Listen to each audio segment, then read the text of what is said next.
Halo, assalamualaikum warahmatullahi wabarakatuh. Di sini materi terakhir setelah UTS. Sebelumnya kita sudah bahas branding. Nah, di sini kita bahas tentang supply chain. Apa sih supply chain itu? Sebelumnya kita akan cerita dulu nih. Di minggu ini kita akan membahas apa? Yang pertama, dasar supply chain, ada definisi, ruang lingkup, tujuan, lalu yang kedua, latar belakang, sejarahnya supply chain itu seperti apa, latar belakang munculnya supply chain, dan perbandingan antara supply chain dan logistik. Lalu yang ketiga, manfaat penggunaan supply chain, dan yang keempat, masalah dan solusi. Ada faktor ketidakpastian, masalah yang sering terjadi apa, dan solusi yang bisa diberikan apa. Masuk ke bahasan yang pertama, dasar supply chain. Supply chain itu apa sih? Kalau dari artinya itu rantai pasok ya. Jadi, suatu sistem organisasi atau sistem di perusahaan dalam kegiatan menyalurkan barang kepada konsumen. Supply chain itu bukan hanya yang ada di dalam perusahaan, tapi dia sampai menyalurkan ke konsumen atau di luar perusahaan.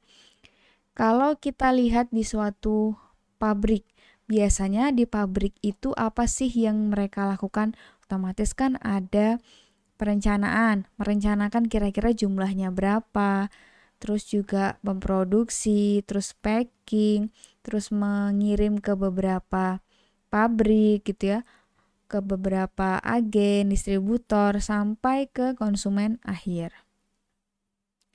Lalu integrasi di sini di supply chain itu ada keterkaitan atau integrasi meliputi pabrik. Jadi kalau barang sudah jadi ada pabrik. Nah, dari pabrik itu ditaruh di gudang. Di gudang terus juga diangkut ke beberapa misal pemasok, distributor, retailer, dan bahkan ke konsumen. Lalu ruang lingkup bagi SCM itu apa aja sih? Yaitu melaksanakan kegiatan aliran barang. Dari merencanakan, terus mengadakan barang, pengadaan, kira-kira kita tuh butuhnya berapa sih untuk memproduksi sepatu bulan ini. Lalu ada produksi.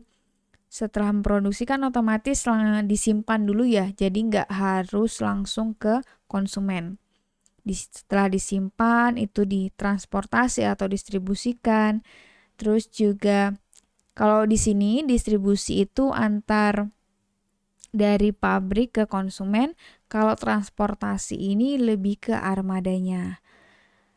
Jadi dari bahan baku sampai ke pemakaian konsumen. Elemen pendukung SCM itu ada procurement, terus juga logistik transportasi, pergudangan, distribusi, inventory, pengadaan barang, terus juga barang yang harus disimpan, terus supplier, ada juga produksi, ada juga dari peramalan kebutuhan. Tujuan. Kira-kira tujuan dari supply chain itu apa sih? Nah, agar kita bisa memenangkan persaingan di pasar, kita tuh perlu menyediakan produk yang terjangkau, berkualitas, terus produksinya tepat waktu dan bervariasi. Nah, keempat hal ini tidak akan bisa terjadi kalau perusahaan kita tidak menerapkan SCM dengan baik. Atau kalau perusahaan kita aliran produknya dari bahan baku sampai misal ke konsumen itu jelek, otomatis kita nggak akan bisa memenangkan persaingan di pasar. Kita ambil contoh produk Coca-Cola. Coca-Cola kita bisa lihat ada di kota besar, bahkan di kota-kota kecil kan ada ya. Nah, itu terjadi ketika SCM atau aliran produk di pabrik mereka atau perusahaan mereka itu sudah bagus. Bayangkan kalau misalnya produk mereka Coca-Cola itu jelek nih. Mereka butuh waktu yang lama untuk memproduksi atau untuk mendistribusikan produk, otomatis kita nggak akan semudah ini mendapatkan produknya. Lalu yang kedua adalah latar belakang. Pada zaman dulu, sebetulnya SCM itu munculnya karena ada perang. Kalau perang kan membutuhkan logistik ya dulu. Logistik kita butuh bahan pangan, kita butuh obat-obatan, pakaian, terus juga yang pasti ada senjata. Itu untuk keperluan si tentara. Nah, zaman dulu logistik militer itu menentukan kemenangan perang. Kenapa sih kok bisa ya? Karena tadi bayangkan kalau misalnya perang kan pasti ada tembak-tembakan tuh, ada yang terluka, bahkan mungkin meninggal dan lainnya. Perlu ada perawatan, pengobatan atau hal lainnya. Kalau kita nggak punya stok makanan, terus juga kita nggak punya stok obat-obatan dan lainnya, atau bahkan kita nggak punya senjata nih, kita diserang si lawan aja udah langsung KO gitu, udah langsung meninggal atau kalah gitu. Nah, makanya kalau zaman dulu logistik militer itu betul-betul diperhatikan. Nah, dari awalnya perang itu kemudian kegiatan logistik itu dipakai untuk mengirimkan barang dari gudang terus juga ke pabrik-pabrik lainnya. Sekarang sudah mulai nih perkembangan dari teknologi informasi. Kita semakin mudah untuk mendapatkan produk, semakin mudah mendapatkan akses informasi. Nah, akhirnya di logistik atau SCM itu bisa mengurangi human error dan meningkatkan kualitas. Kenapa? Karena semakin ke sini perusahaan akan menggunakan lebih banyak bisa robot atau mesin. Jadi untuk meminimalkan human error. Lalu latar belakang munculnya SDM itu apa? Di sini ada 4. Karena yang pertama, SCM atau logistik dulu itu dianggap sifatnya itu tradisional karena dirasa nggak punya keunggulan yang kompetitif. Lalu yang kedua, persaingan bisnis dan teknologi itu kan semakin cepat. Kalau misalnya kita pengen memenangkan persaingan, otomatis kita harus punya teknologi dan yang pasti SCM kita harus juga bagus. Yang ketiga, menghasilkan produk berkualitas dan harga kompetitif. Tetapi pengirimannya juga harus cepat. Dan yang terakhir adanya tren kemitraan. Kita sering lihat ya teman-teman bahwa kemitraan sekarang atau franchise itu semakin banyak. Banyak usaha-usaha kecil yang dia itu menjual lagi lisensinya untuk diperdagangkan. Kalau kita mau jualan es teh krampul yang sering kita bahas, nah itu juga sudah bisa. Lalu bedanya logistik dan SCM itu apa sih? Kalau logistik itu intinya aliran barang yang hanya ada di perusahaan atau internal. Sedangkan kalau SCM, aliran barang itu antar perusahaan atau lebih ke eksternal. Jadi kalau logistik informasinya masih berupa informasi internal, kalau SCM itu sudah ke eksternal. Jadi dari konsumen sampai dari pabrik sampai ke supplier, ke konsumen itu dilakukan dengan SCM. Lalu manfaat untuk menerapkan SCM di perusahaan kita tuh apa? Yang pertama, ini bisa meminimalkan inventory atau bahan baku ya. Kalau di SCM kita kan harus tahu berapa jumlah minimal yang harus kita punya untuk bahan baku. Jangan sampai bahan baku kita tuh terlalu banyak sampai akhirnya basi atau nggak kepakai dan rusak, atau bahkan terlalu sedikit.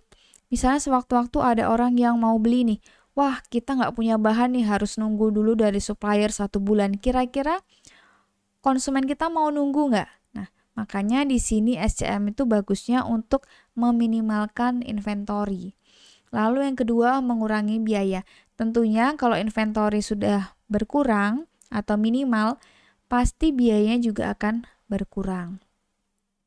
Karena contohnya, kalau kita punya banyak bahan baku, terus disimpan di pabrik, kan bisa rusak. Kalau mau barangnya itu tetap awet, otomatis ada mungkin sistem, ada juga orang yang jaga dan lainnya. Akhirnya kan menambah biaya. Sedangkan kalau kita minimal penyimpanan bahan baku, itu kita bisa mengurangi biaya. Lalu yang ketiga, mengurangi lead time. Lead time itu waktu tunggu. Kalau misalnya waktu tunggu dari perusahaan pesan produk sampai produk yang kita pesan tuh jadi, itu kira-kira lama nggak? Kalau barang yang kita pesan banyak, otomatis kan perlu waktu packing yang lama, terus juga mungkin hal-hal yang lainnya, data dan lainnya. Tapi kalau kita inventory atau bahan bakunya kita belinya sedikit atau sesuai, otomatis waktu yang kita perlukan untuk menunggu bahan itu ada lebih cepat. Lalu meningkatkan pendapatan. Di sini kalau misalnya konsumen itu merasa puas, otomatis kan dia akan selalu membeli terus. Membeli, akhirnya pendapatan perusahaan akan meningkat. Kelima, ketepatan waktu penyerahan.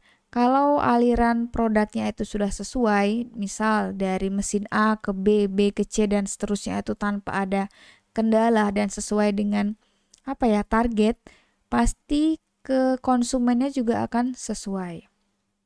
Lalu yang keenam, menjamin kelancaran aliran barang. Nah, jadi SCM atau Supply Chain Management itu tugasnya untuk memantau dan melihat kira-kira aliran barang ini sudah sesuai atau belum. Bahan-bahan yang sudah diproduksi di mesin A itu sudah keluar atau belum, tepat waktu enggak, atau bahannya sudah sesuai atau belum gitu. Lalu yang ketujuh, menjamin adanya kualitas. Kalau misalnya dari step 1 sampai step yang terakhir itu sudah sesuai, otomatis kan kualitasnya bisa tetap terjaga.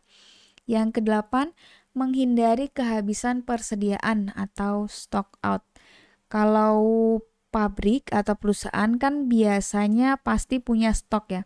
Nah, jangan sampai nih karena terlalu minim gitu ya bahan-bahan yang di inventory, yang bahan-bahan yang ada di pabrik itu kita pengennya seminimal mungkin, akhirnya persediaan itu jadi menipis. Nah, jangan sampai kita itu kehabisan bahan baku. Lalu yang kesembilan, meningkatkan akurasi peramalan kebutuhan. Kalau kita memproduksi barang atau menghasilkan barang di mesin A, B, dan lainnya, otomatis kan kita butuh perencanaan. Kira-kira ini tuh butuh waktu berapa lama, terus hasilnya berapa. Nah, itu diperlukan dari SCM ini. Yang 10, kepuasan pelanggan. Tentunya kalau perusahaan sudah bisa menghasilkan yang dari 1 sampai 9, menerapkan SCM dari 1 sampai 9, pasti konsumen tuh akan puas. Yang 11 itu mengembangkan kemitraan atau partnership.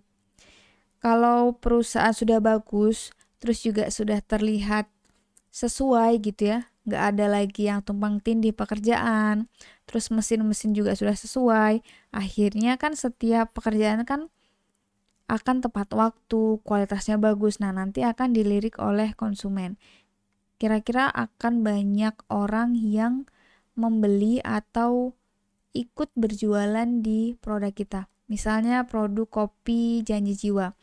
Itu dengan SCM-nya yang bagus, pasti dia punya banyak cabang. Tapi kalau misalnya nih, konsumen tuh kalau pesen kopi lama waktunya, akhirnya konsumen yang kesana itu males. Nah, nggak mungkin si kopi Janji Jiwa ini punya banyak cabang kalau aliran produknya aja sudah jelek. Lalu yang 12, perusahaan semakin berkembang. Nah, tentunya kalau kepuasan pelanggan udah didapat, terus juga sudah bisa punya franchise, otomatis perusahaan akan semakin berkembang. Lalu bisa meningkatkan daya saing. Kalau perusahaan dia bisa menghasilkan produk yang konsisten kualitasnya dan waktunya, otomatis konsumen tuh akan cenderung membeli lagi. Walaupun ada perusahaan baru, kalau konsumen sudah senang nih dengan perusahaan kita atau produk yang dihasilkan, pasti akan menjadi daya saing sendiri. Lalu yang keempat, masalah dan solusi. Nah, di sini ada beberapa faktor yang biasanya muncul ketika proses supply chain management. Jadi hal-hal yang nggak pasti ya atau tidak terduga. Yang pertama, kesalahan peramalan kebutuhan. Jadi terkadang ini di bagian SCM salah dalam meramalkan kebutuhan. harusnya kebutuhan untuk diproduksi bulan ini 100 pieces, tapi kita memproduksinya 200 pieces. Nah, itu kan kesalahan. Lalu yang kedua, perubahan jumlah kebutuhan oleh konsumen. Kita sudah sudah merancang bahwa bulan ini kita produksi 100 unit. Ternyata tiba-tiba ada yang viral nih, akhirnya kita ikut kena juga. Membludak permintaan konsumen. Dari 100 cukup, 200 cukup, sekarang 500 nggak cukup. Ini hal-hal yang tidak pasti. Lalu yang ketiga, pembatalan kontrak. Ini bisa dari segi supplier. Supplier tuh tiba-tiba memutuskan kontrak. Lalu yang keempat, keterlambatan jadwal produksi. Nah, ini keterlambatan tuh bisa jadi dari human error, dari mesin gitu. Lalu yang kelima, kegagalan mesin produksi, hampir sama seperti yang keempat. Yang keenam, kualitas bahan baku dan produk yang di bawah standar. Tentunya kalau kita punya perusahaan kan pengen bahan bakunya kualitasnya bagus ya. Tapi kita juga nggak bisa memastikan bahwa produk kita selalu bagus. Kenapa? Contohnya, kalau kita jualan produk makanan atau buah-buahan atau terkait dengan sayuran. Nah, itu kan kita pengennya tentu bagus ya barangnya. Tapi kita nggak bisa kalau memastikan ternyata nanti tiba-tiba ada gagal panen atau mungkin produk supplier itu diserang hama atau lainnya. Nah, akhirnya kualitas bahan kita menurun. Yang ketujuh, keterlambatan penerimaan bahan baku. Nah, ini supplier juga lama nih dapat info tentang produk. Akhirnya mereka ngirim barang ke kita tuh lama, atau mungkin tadi terjadi bencana, akhirnya mereka ngirim barang ke kitanya lebih telat. Lalu yang kedelapan, kesalahan dan keterlambatan informasi. Nah, ini di materi awal dulu, informasi itu menjadi penting karena kalau misalnya supplier tuh nggak tahu produk kita sudah habis, bahan baku kita udah habis, otomatis kan akan terlambat semuanya. Lalu yang kesembilan, kegagalan transportasi. Ini bisa jadi dari distribusinya, terus juga ada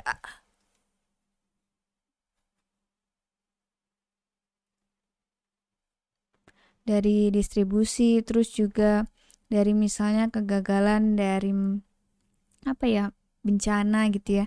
Lalu yang ke-10, pengukuran kinerja yang tidak akurat. Jadi karyawan itu harusnya produktivitasnya itu 10, ternyata di sini cuma 5 karena mungkin izin dan lainnya. Nah, lalu masalah-masalah apa yang sering muncul? Yang pertama itu ada varietas produk. Jadi dengan banyaknya produk itu bisa menjadi masalah. Kebutuhan konsumen itu kan banyak. Nah, kita sebaiknya fokus kepada kebutuhan konsumen yang memang krusial atau penting. Karena saking banyaknya kebutuhan konsumen, kita tuh sebagai perusahaan sulit untuk memenuhi. Jadi kalau terlalu banyak produk pun juga nggak terlalu bagus. Lalu masalah yang selanjutnya adalah umur produk. Nah, kalau umur produk, misalnya produk kita itu harusnya dijual dalam waktu 5 hari, ternyata ini dalam waktu sebulan belum laku, otomatis kan mengurangi umur produk. Lalu yang ketiga ada fragmentasi pemilik. Di sini kayak keterlibatan banyaknya pihak-pihak. Misalnya suatu pendiri perusahaan itu ada beberapa orang. Nah, di sana biasanya karyawan itu akan bingung memilih untuk memihak yang si A, si B, atau yang si C. Lalu yang keempat itu ada kebutuhan konsumen. Nah, kalau di sini konsumen itu kan pengennya kebutuhannya dia atau produk yang dia beli itu kan sampainya cepat. Nah, tapi kadang konsumen tuh nggak mikir dulu nih bahwa kalau pengen cepat itu ya kita harus jauh-jauh hari dulu pesennya. Jangan produknya misal produk sablon tuh harusnya butuh waktu 1 minggu.